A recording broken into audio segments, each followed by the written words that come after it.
Welcome dear students, आप सभी का स्वागत है बोर्ड एग्जाम्स यूट्यूब चैनल पे। तो दोस्तों, इस वीडियो में मैं आपको कक्षा 9वीं विषय हिंदी त्रैमासिक परीक्षा 2024-25 का पेपर बताने वाला हूं। तो आप वीडियो को कंप्लीट वॉच कीजिए। साथ ही में अगर आपने हमारे यूट्यूब चैनल को अभी तक सब्सक्राइब नहीं किया है तो यूट्यूब चैनल को सब्सक्राइब कर लीजिए। बहुत सारे बच्चों का कमेंट्स आ रहा था कि सर आपने मासिक टेस्ट के पेपर जो थे वो रियल प्रोवाइड हमें करा दिए थे, तो अब आप त्रैमासिक परीक्षा के पेपर कराओ। तो फाइनली मैं आपको कक्षा 9वीं 10वीं 11वीं एवं 12वीं जो आपकी त्रैमासिक परीक्षा होने वाली है 18 सितंबर से, उनके रियल पेपर में अपलोड करने जा रहा हूँ।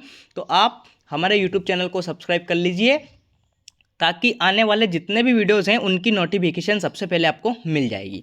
कक्षा 9वीं वाले स्टूडेंट्स, आपके लिए पहला पेपर मैं हिंदी का अपलोड कर रहा हूँ। तो आप हमारे यूट्यूब चैनल को सब्सक्राइब कर लीजिए, क्योंकि हिंदी के साथ साथ ही मैं आपको English, science, Sanskrit, maths, social science, ये बाकी के जो 5 पेपर है ये भी बहुत जल्दी अपलोड करने वाला हूँ। तो जैसे ही मैं वीडियो अपलोड करूँगा आपको नोटिफिकेशन मिल जाएगी। चलिए बिना किसी टाइम को वेस्ट किए शुरू करते हैं। इस वीडियो में हम करने वाले हैं त्रैमासिक परीक्षा 2024-25 कक्षा 9वीं विषय हिंदी का पेपर करने वाले हैं। पूर्णांक आपका 75 नंबर रहने वाला है। 75/75 की गारंटी है। आप हमारे यूट्यूब चैनल को सब्सक्राइब कर लीजिए, रियल पेपर प्रोवाइड कराता हूँ भाई, ठीक है। समय आपका 3 घंटा रहने वाला है। निर्देश आप यहाँ पे देख सकते हैं। सभी प्रश्न हल करना अनिवार्य है। प्रश्न 1 से 5 तक वस्तुनिष्ठ प्रश्न है, जिनके लिए एक एक नंबर है। 30 आपके ऑब्जेक्टिव दे रखे हैं। मतलब प्रश्न 6 से 17 तक प्रत्येक प्रश्न का 2 अंक है। शब्द सीमा 30 शब्द है। प्रत्येक प्रश्न 18 से 20 तक प्रत्येक प्रश्न 3 अंक का है और 21 से 23 तक 4 अंक के आपके प्रश्न पूछे गए हैं। चलिए शुरू करते हैं। पहला जो क्वेश्चन आपका पूछा गया है, सही विकल्प का चयन करके आपको लिखना है। देखते हैं क्वेश्चन नंबर 1। रसखान किस भक्ति के कवि हैं? ठीक है, रसखान किस भक्ति के कवि हैं? ए ऑप्शन आपका राम भक्ति शाखा, बी ऑप्शन आपका शिव भक्ति शाखा, सी ऑप्शन आपका कृष्ण भक्ति शाखा और डी ऑप्शन आपका प्रेम भक्ति शाखा। तो रसखान आपके कौन सा करेक्ट आंसर आ जाएगा? रसखान किस भक्ति शाखा के कवि हैं? तो रसखान आपके कृष्ण भक्ति शाखा के कवि है, यानी कि सी ऑप्शन इस क्वेश्चन का राइट आंसर आने वाला है। नेक्स्ट देखते हैं।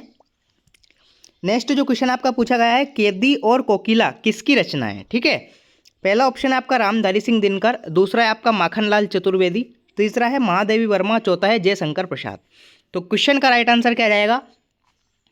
कैदी और कोकिला किसकी रचना है? माखनलाल चतुर्वेदी की रचना है। बी ऑप्शन इस क्वेश्चन का राइट आंसर आ जाएगा। नेक्स्ट जो क्वेश्चन है आपका थर्ड क्वेश्चन, रस के बिना काव्य कैसा माना जाता है? तो रस के बिना काव्य नीरस माना जाता है। बी ऑप्शन इस क्वेश्चन का राइट आंसर आ जाएगा। नेक्स्ट देखते हैं क्वेश्चन नंबर 4। मेघ आए बड़े बन ठन कर के संवर के पंक्ति में कौन सा अलंकार है? ए ऑप्शन आपका अनुप्रास, बी ऑप्शन आपका उपमा, सी आपका मानवीकरण, डी है उत्प्रेक्षा। तो मेघ आए बड़े बन ठनकर संवर कर, और वास्तव में मेघ बन ठर के नहीं आए, इसका मानवीकरण किया गया है। तो सी ऑप्शन यानी कि मानवीकरण अलंकार इस क्वेश्चन का राइट आंसर आ जाएगा, सा वाला ऑप्शन। नेक्स्ट है आपका, कांजी होश का चौकीदार लालटेन लेकर आता था, क्या लेने आता था? हाजिरी लेने, खाना देने, मारने, या इनमें से कोई नहीं। 4 ऑप्शन दे रखे हैं। तो क्वेश्चन का राइट आंसर क्या जाएगा? क्वेश्चन का करेक्ट आंसर आ जाएगा आपका हाजिरी लेने। ए ऑप्शन इस क्वेश्चन का राइट आंसर आ जाएगा। नेक्स्ट जो क्वेश्चन आपका, किस समास में दोनों पद प्रधान होते हैं? सभी को पता है कि द्वंद्व समास में दोनों पद समान होते हैं, प्रधान होते हैं। तो सा ऑप्शन यानी कि द्वंद्व समास इस क्वेश्चन का राइट आंसर आ जाएगा। इस प्रकार से आपके 6 नंबर के सही विकल्प यहाँ पे पूछे जाएंगे। ठीक है, देख सकते हैं आप, इसका स्क्रीनशॉट भी ले सकते हैं। नेक्स्ट जो क्वेश्चन आपका, रिक्त स्थानों की पूर्ति कीजिए। 6 क्वेश्चन पूछे गए हैं। चलिए एक देख लेते हैं इनको। पहला क्वेश्चन है आपका, एक भारतीय आत्मा को रिक्त स्थान कहा जाता है, माखनलाल चतुर्वेदी या महादेवी वर्मा? क्या राइट आंसर आ जाएगा? पहले क्वेश्चन का आपका राइट आंसर क्या जाएगा? माखनलाल चतुर्वेदी इस क्वेश्चन का राइट आंसर आ जाएगा पहले में। ठीक है, नेक्स्ट जो क्वेश्चन है, कैदी और कोयल दोनों ही रिक्त स्थान देश की वासी हैं।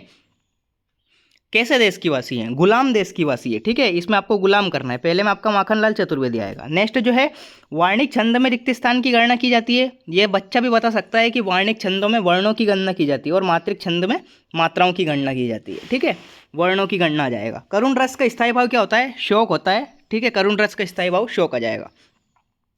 गधे का एक छोटा भाई भी है, उसका नाम रिक्त स्थान है, उसका नाम क्या है? उसका नाम बेल है। ठीक है, बेल इसका राइट आंसर आ जाएगा। वे शब्दांश जो शब्द बनाते हैं समय आरंभ में लगते हैं, आरंभ में लगते हैं उन्हें क्या कहेंगे? उपसर्ग कहेंगे, और जो लास्ट में लगेंगे, अंत में लगेंगे, उन्हें प्रत्यय कहेंगे। ठीक है, तो इस प्रकार से आपके 6 मार्क्स के रिक्त स्थान हो जाएंगे। आप इसका स्क्रीनशॉट ले सकते हैं और इन्हें अच्छी तरह से याद आप कर लीजिए। नेक्स्ट क्वेश्चन क्या है? सही जोड़ी बनाइए। ठीक है, सही जोड़ी बना लेते हैं। चलिए मैच करते हैं इनको। दुर्लभ, दुर्लभ को काई से मैच करना है आपको? दुर्लभ को मैच करना है आपको कठिनता से प्राप्त, वही तो होता है दुर्लभ, ठीक है, कठिनता से प्राप्त होता है जो। कबीरदास, कबीरदास ने क्या लिखा है? साखियाँ एवं शबद, ठीक है, ये आ जाएगा। सम्माननीय, सम्माननीय को क्या योग्य, आदर योग्य होता है सम्माननीय, ठीक है, आदर योग्य से इसको मैच करना है। नेक्स्ट है आपका मृतिका, मृतिका को आपको मैच करना है मिट्टी से। दो बैलों की कथा, ये किसने लिखा है? मुंशी प्रेमचंद ने लिखा है। जहरीला क्या होता है? जहरीला सांप होता है। इस प्रकार से आपको सही जोड़ी मैच करना है। स्क्रीनशॉट इसका ले सकते हैं और आप इसे अच्छी तरह से याद कर सकते हैं। नेक्स्ट क्वेश्चन, क्वेश्चन नंबर 4, एक शब्द एक वाक्य में उत्तर लिखिए। पहला क्वेश्चन क्या है? छायावाद के 4 प्रमुख स्तंभ कवि कौन कौन से हैं? देखिए छायावाद के 4 स्तंभ माने जाते हैं सुमित्रानंदन पंत, जयशंकर प्रसाद, सूर्यकांत त्रिपाठी निराला और महादेवी वर्मा। ये 4 स्तंभ हैं। तो इनको शॉर्ट फॉर्म में मैं लिख देता हूँ, पूरा नहीं लिख पाऊंगा क्योंकि वीडियो ज़्यादा बड़ा हो जाएगा। पंत, पंत मतलब सुमित्रानंदन पंत। प्रसाद, प्रसाद मतलब जयशंकर प्रसाद। निराला, निराला मतलब सूर्यकांत त्रिपाठी निराला। वर्मा, वर्मा मतलब महादेवी वर्मा। तो आप इस तरह से याद कर सकते हैं, पंत प्रसाद निराला वर्मा। वैसे आपको नाम पूरा लिखना है, यहाँ पे मैंने शॉर्टकट में लिख दिया है पंत प्रसाद निराला वर्मा, यानी कि सुमित्रानंदन पंत, जयशंकर प्रसाद, सूर्यकांत त्रिपाठी निराला और महादेवी वर्मा। ये छायावाद के 4 प्रमुख स्तंभ हो जाएंगे। नेक्स्ट जो क्वेश्चन है, रसखान किसके अनन्य भक्त हैं? तो रसखान आपके श्री कृष्ण के अनन्य भक्त हैं, ठीक है, भगवान श्री कृष्ण के, श्री कृष्ण आपको इसमें लिखना है। नेक्स्ट है आपका प्रबंध काव्य के 2 भेदों के नाम।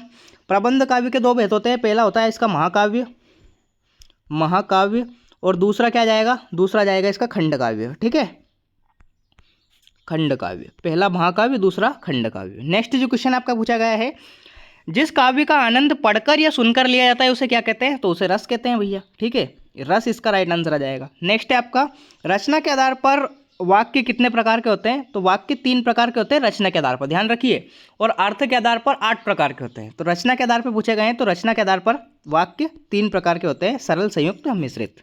नेक्स्ट है आपका रीढ़ की हड्डी एकांकी किस समस्या पर आधारित है? रीढ़ की एक हड्डी जो एकांकी है आपकी किस समस्या पर आधारित है? तो ये आपकी दहेज समस्या पर आधारित है। काय पे? दहेज समस्या पर, ठीक है, दहेज समस्या, दहेज समस्या इस क्वेश्चन का राइट आंसर आपका आ जाएगा। इस प्रकार से आपके एक शब्द एक वाक्य में उत्तर हो जाएंगे। नेक्स्ट क्वेश्चन, नेक्स्ट क्वेश्चन क्या है? सत्य असत्य का चयन करके आपको लिखना है। पहला क्वेश्चन क्या है? पहला क्वेश्चन आपका रसखान के गुरु का नाम गोविंद विट्ठल दास था। पहले क्वेश्चन बिल्कुल सत्य बात है, विट्ठल दास उनका नाम था। रसखान के गुरु का नाम विट्ठल दास, पहले में आपका सत्य आ जाएगा, ठीक है, सत्य, पीछे मैं लिख भी देता हूँ, ठीक है, सत्य। नेक्स्ट क्या है? मात्रिक छंद में मात्राओं की गणना की जाती है, बिल्कुल सही बात है, सत्य हो जाएगा। थर्ड क्वेश्चन, रसयुक्त वाक्य ही काव्य कथन आचार्य विश्वनाथ का है, बिल्कुल सत्य बात है, सत्य, ठीक है, थर्ड में भी आपका सत्य आ जाएगा।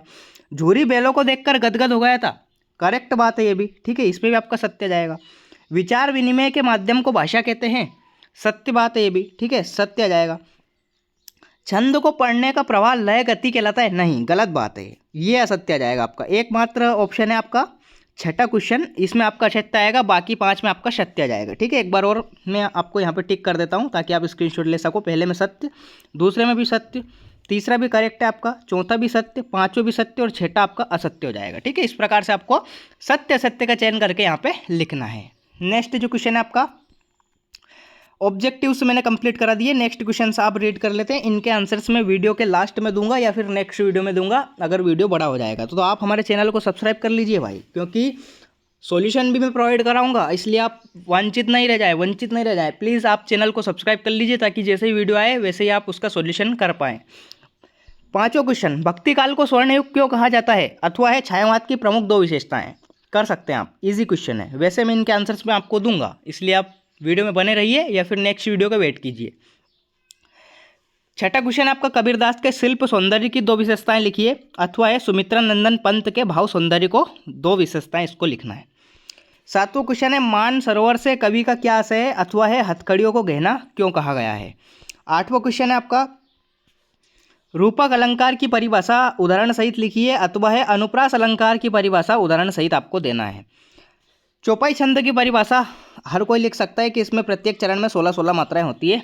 उदाहरण आप लिख सकते हैं मंगल भवन अमंगलहारी, द्रव हूँ सुदशरथ अजर बिहारी, अथवा दोहा छंद भी आप लिख सकते हैं, ठीक है। 10वां क्वेश्चन आपका प्रेमचंद की 2 रचनाएं लिखते हुए उनकी भाषा शैली की विशेषताएं लिखिए। बिल्कुल इजी क्वेश्चन है। और अथवा है महादेवी वर्मा की 2 रचनाएं लिखते हुए उनकी भाषा शैली की विशेषताएं लिखिए। जीवन परिचय पूछा गया है। 11वां क्वेश्चन आपका छोटी बच्ची को बैलों के प्रति प्रेम क्यों उमड़ गया। अथवा है कांजी हौज में कैद पशुओं की हाजिरी क्यों लाती थी। ठीक है, ये 11वां क्वेश्चन हो गया आपका। 12वां क्वेश्चन है आपका नाटक एकांकी में 2 अंतर लिखिए।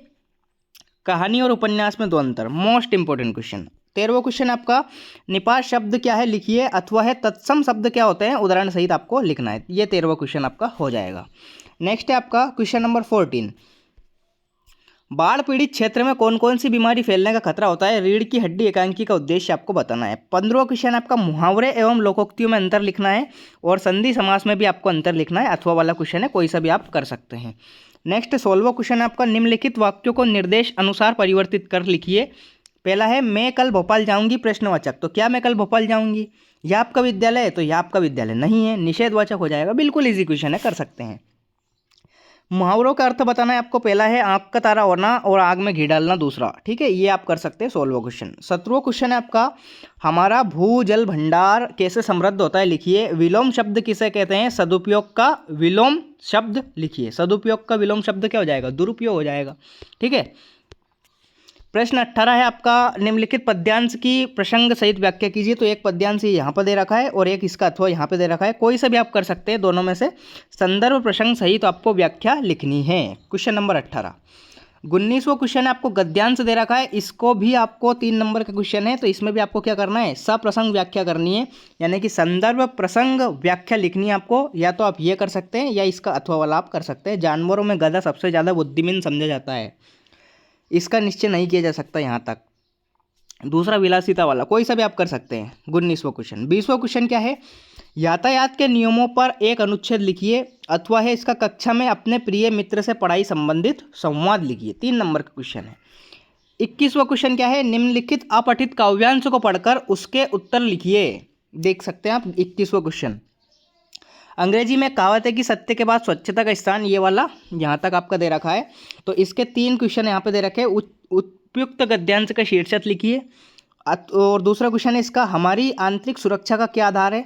तीसरा है उपयुक्त गद्यांश का सारांश लिखिए। 3 क्वेश्चन आपके पूछे गए हैं। 4 मार्क्स का ये पैसेज है, कर सकते हैं आप इसको। आप इसमें जो आंसर है आपको इसी में देखने को मिल जाएंगे।